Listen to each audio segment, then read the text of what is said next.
কাৰণে আপোনালোকে যেতিয়া আপোনালোকে পে'মেণ্ট কৰিব যাব, পে'মেণ্টত আপোনালোকৰ টকাটো দেখাব 1125 টকা।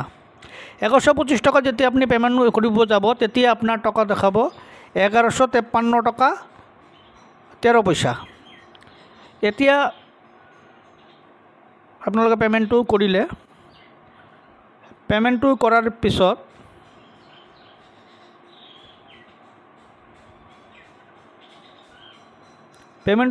পিছত আপোনালোকে চাব, আপোনালোকক ৰিচিপ্টটো দিব আপোনাৰ 1100 টকাৰ।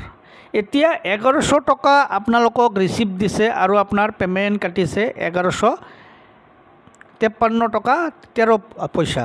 এতিয়া প্ৰশ্নটো হ'ল 53 টকা 13 পইচাটো ক'ত গ'ল? যদি গভৰ্ণমেণ্ট টেক্স লৈছে তেনেহ'লে আপোনাক টেক্সত দিব লাগিছিল, যে টেক্স হিচাপত দেখাব লাগিছিল। আৰু যদি বেলেগত আছে তেনেহ'লে বেলেগ হিচাপত দেখাব লাগিছিল। আপোনালোকে চাওক, আপোনাৰ ৰিচিপ্ট দেখাইছে, ৰিচিপ্টত আহিছে আপোনালোকৰ 1100 টকা। এতিয়া 1100 টকা যদি ৰিচিপ্ট দেখাইছে আৰু আপোনাৰ টকা কাটিছে 1153 টকা 13 পইচা, এই 53 টকা 13 পইচাটো ক'ত গ'ল?